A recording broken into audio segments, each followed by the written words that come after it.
All right, does everybody have a copy of today's in-class exercise and the notes?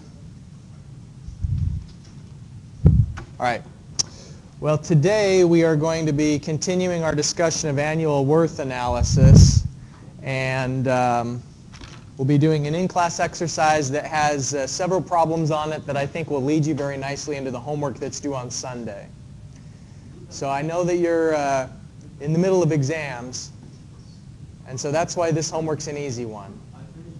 You finished it already? Even before we did today's stuff? Yeah. All right. So that tells you, right? If he can finish it, no, I'm just kidding. No, actually, he's a very good student. So if you need help, go to him, I guess, right? Because he's already finished it. You should never tell people that you finished the assignment, because you're going to be pestered all week and long. You're going to be getting text messages and questions. Yeah. Always tell people, oh, I'll just finish it tomorrow. I'll finish it tomorrow. Okay. Any questions on the announcements? We have a project this semester, and I'm going to give you some more information about the project next week so that you can get started on that. All right? Any questions at all? Anything? All right. From the looks of it, I think everyone's ready for the weekend, right? Everyone seems kind of wiped out. Yeah. All right. Me too. Let me give you a hint on problem 611. And on that problem, part B, the grammar on part B is a little bit strange. And so let me clarify what they're asking you to do in part B. They're asking you to find some amount in part A. And part A is not too hard. Part A is pretty easy. You find an amount. It's an annual series that you're finding, the capital recovery.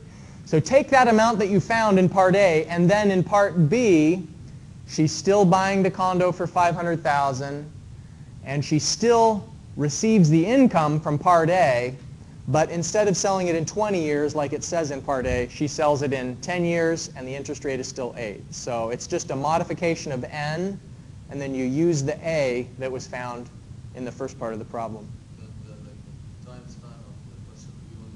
That's right. So the cash flow diagram will only be 10 years in part B. So that'll make more sense to you when you start working on the homework. You can maybe play this part of the video back as you're working on that problem, or it's in the notes. So there's the hint I'm going to give you on that problem. All right, so repeatability. What I told you last time about repeatability of an annual series is that you don't do the repeatability with the cash flow diagram before the calculations. That if you want to show that it matches up, you can do it after you transform everything into an annual series. What that ultimately means is you actually don't have to have the cash flow diagrams line up when you're doing annual worth analysis. And that's one of the nice advantages of it, is that if you've got something that's like this, so this would be a 1, 2, 3 year cash flow diagram, and you're comparing it to something that's just a 2-year cash flow diagram. For a present worth analysis or for future worth analysis, before you do the calculations, you have to start repeating the cash flow diagrams to find the LCM. So in this case, the LCM is 6. For annual worth analysis, you don't start overlapping the cash flow diagrams before the calculations. For annual worth analysis, do the calculations first, find A, and then the reality is you can compare the A's as soon as you find them. But if you want to show that they can last the same number of years after you find A, is when you can then repeat the cash flow diagrams. So let's prove that idea to ourselves with problem number 1. So we have 2 options. One option is given with the cash flow diagram that's on the page. The other option, I just give you some information, and so you're going to have to draw a cash flow diagram. And then for both of them, and they're a different number of years, by the way. This is 7 years. Option B is 5 years. So for both of those options, find out the annual worth. So for the factors on the back, that is the 4% table. It mentions 4%. So let's get started on that and find out which of these options is better. So find the A even before doing the LCM. There's no need to repeat the cash flow diagrams.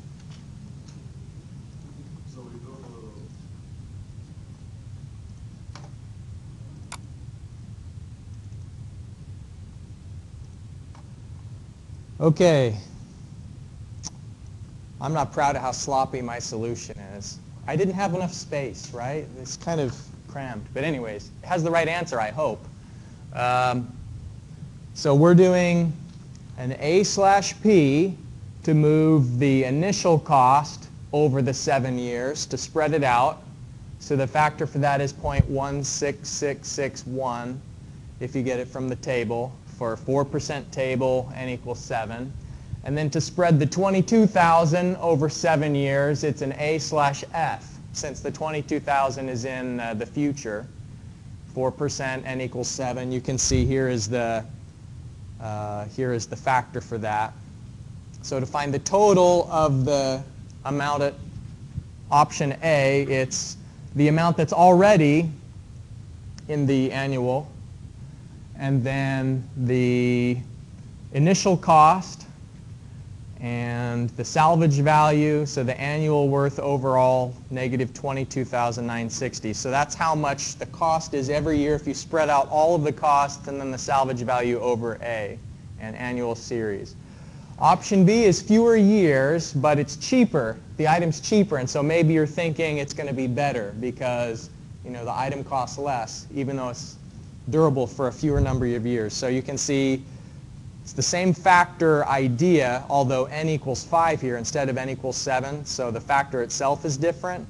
So to move the present worth over an annual series, we do A/P, look up the factor. To move the future value over an annual series, we do A/F and look up the factor.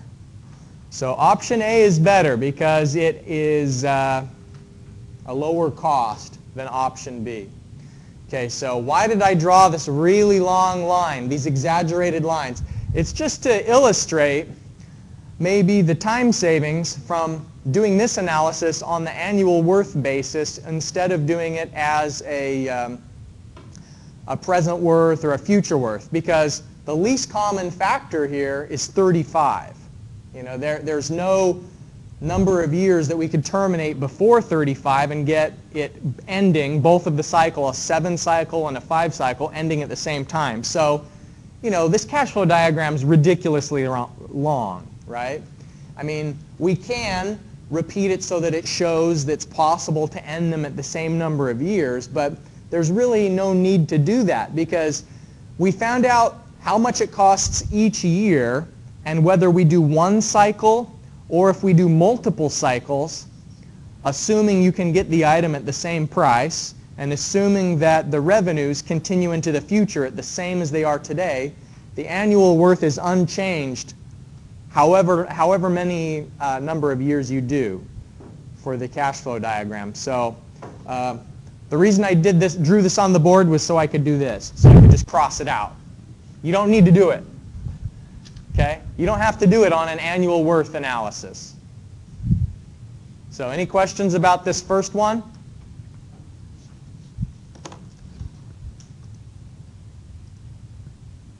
All right. We've talked about capital recovery before, and here's a graphical illustration of what it means in capital recovery. In capital recovery, you know how much you're going to have to spend in year 0 to buy the item, and you can estimate what you're going to sell it for at the end of its life. And one way to do that is to look in the newspaper and see if people are selling the same item today. So if you're thinking about buying a Land Rover and you want to know, if I keep it for 5 years, what will be the value after 5 years? Go to the newspaper today and find out how much is a 5-year-old Land Rover selling for these days. And then you can just use a projection from that. So You've estimated the salvage value, or it may actually be a matter of contract. You may have someone who's legally obligated to buy the item at a certain price at the end of the period. In any case, you have a fixed amount at the end for the salvage and a fixed amount at the beginning for a capital initial purchase cost, and you're trying to find out what is the equivalent amount on an annual basis. And they call it the capital recovery because that's the amount that you'd have to earn if it was an inflow. That's the amount you'd have to earn to pay off the item. Now here, I've shown it as an outflow just because the capital cost is going to be larger than the salvage value. So the equivalent itself is negative, but if you wanted the whole cash flow diagram to equal 0, then it would have to be a revenue to cover that initial amount.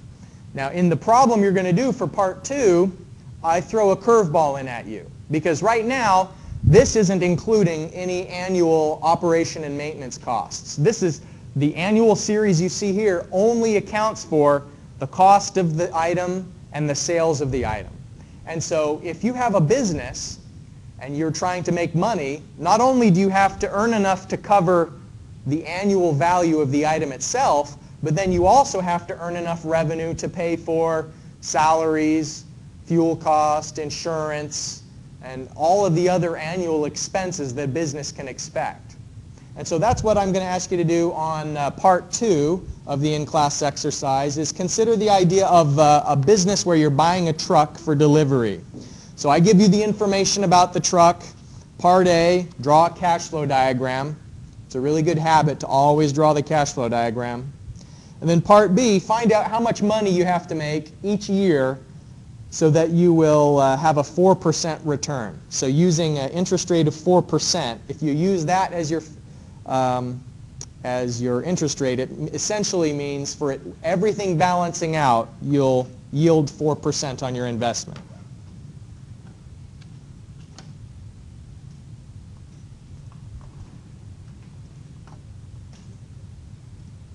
Okay, here's problem 2. So you're buying a truck for a delivery business, and the truck is lasting 9 years. Each year it's in service. You have expenses for fuel, maintenance, salary, insurance, registration. So here on the cash flow diagram you can see I've drawn the $65,000 as an annual expense. Here's the initial purchase of the truck for $120,000. Here's the salvage value at the end for $24,000. Now, when I ask you to draw the cash flow diagram to summarize the situation, what I hope that you understand is you're trying to figure out how much revenue do you have to make so that the cash flow diagram is equal to 0. So really, the unknown is a revenue amount that's the annual series. And so you can see here I've written a little formula. I've written the formula that says the revenue you have to earn so that everything balances to 0, you're going to have to earn enough revenue to cover the operation and maintenance costs. So obviously, just logically, you have to earn at least $65,000 a year just to cover the ongoing expenses. But you're also going to have to earn enough revenue to cover the annual value of the initial purchase cost. So here where I say A and then parentheses initial cost, that just means the annual value of the initial cost, and then subtracting the annual value of the salvage. So this is just kind of like a conceptual equation that helps me understand, what am I going to add together, what am I going to subtract. So here's the factor. The factor that I used here is the A/P factor, 4%, n equals 9, looking that up off the table. So if you spread the initial purchase cost over 9 years, then multiplying 120,000 by the factor will give you that. And so that's an expense that you add together with the expenses that are already on an annual basis, and then the amount of revenue that you have to make each year is slightly decreased by the salvage value. The salvage is a pretty small fraction of the initial purchase price, especially when you spread it over this many years. When you spread it over 9 years, it's a small amount, $2,267 each year. So you have to make $78,871. Now there's something I want to emphasize here.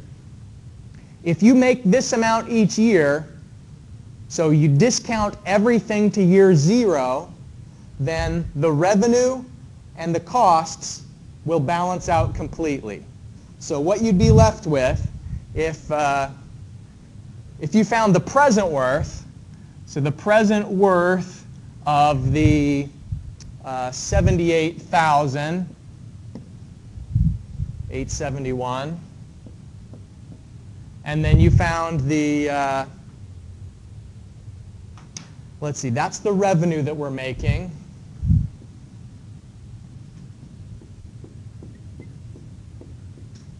And then there's also the expenses, so plus the present worth of negative 65,000.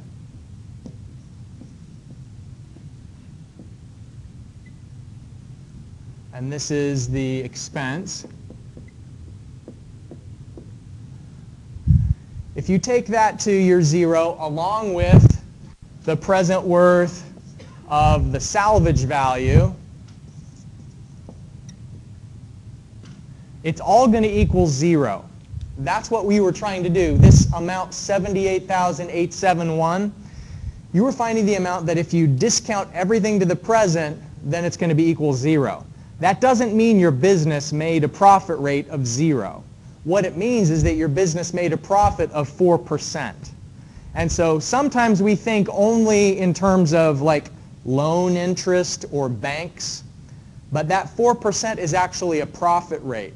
And on that problem that I gave you the hint on problem, I think it's 611, it says that the person making the investment wants to make a return of a certain interest rate. And so you can treat I either as an interest rate if you're borrowing money, or you can think of it in terms of what is your rate of return on an investment if you're the one who's loaning money rather than borrowing money.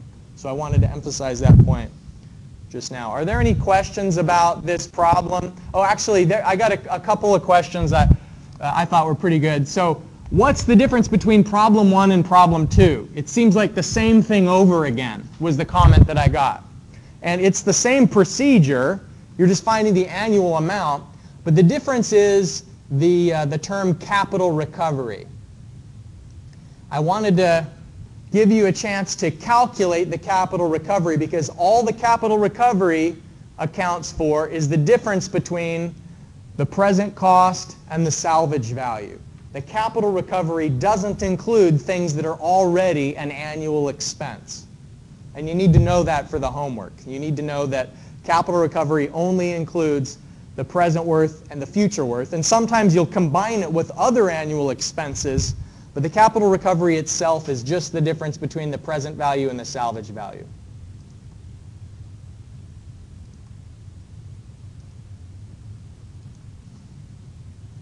All right. There's this thing called a permanent investment. And some things, especially in civil engineering, some things that we work on last for a very, very long time. You know, more than 100 years in some cases. And so examples of that can include dams, canals, bridges. Some buildings have very long lifespans. And the way that we can represent that graphically, you can see here in the cash flow diagram, we make an investment in year 0, and then we want to find out what's the annual equivalent of that if the project lasts forever. If it really has no end of life, how do you know how much it's worth on an annual basis? On the table that I gave you today for the in-class exercise, the biggest N on this one is 22. If you look in your book, I think it goes to 100. It's a little bit longer, but it doesn't go beyond 100. Some textbooks will show the factors for infinity. Yours doesn't. But that's okay because it's very easy to calculate the annual worth of a permanent investment. All it is the present value multiplied by the interest rate. That's how you can find out the annual worth of something that lasts forever. Now in your homework, there's a problem where there's something with an infinite lifespan. It lasts forever. It's a trick, so listen, write this in your notes maybe so you can remind yourself. They tell you the salvage value, but if it's a permanent investment, you never sell it. At least in the case of this problem, you keep the item, and so you ignore the salvage value. Even though they tell you the salvage value, since it's a permanent investment, you never sell it. You just keep it. So on the third and final problem on the in-class exercise, an investor is building a bridge that they're going to get tolls from operating. And so I ask you to calculate the annual worth of that bridge, essentially, in Part A. And then in part B, consider a potential toll rate and what the yield would be on the investment.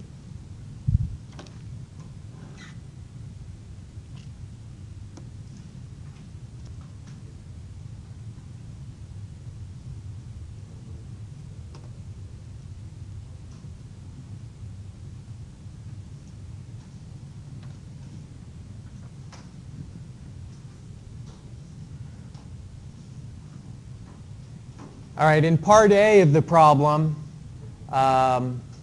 essentially you're solving for the annual worth. If you find out the $55 million times the interest rate has an annual worth of $3.7 million. So part A is pretty easy.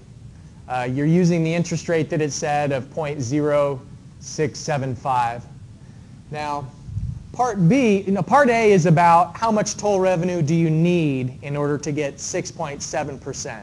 Well, let's say that whoever's making this investment figured that they could charge $5.25 per crossing. They're just trying to project what a likely revenue would be. So at that rate and 500,000 cars, what you have now is a new A. You're estimating a new A value, and the present worth of the bridge, the cost that it takes to build it is the same. And so you're trying to calculate what is the new interest rate if you got this much revenue. And so it can be thought of as the rate of profit or the yield on the investment. Any questions about that? All right. Well, that's it for today, guys. Let's look at one of these announcements one last time. Homework 7 is due on Sunday. I hope you get some rest this weekend. You guys just seem worn out. Get some rest this weekend and then have a coffee before class next Sunday, all right? Midterms? 4 midterms next week. So next week's going to be worse. Next Thursday, you're going to be even more beat down. I don't know. You guys got to take fewer classes next semester. You seem overloaded. Have a great day, guys. I'll see you on Sunday.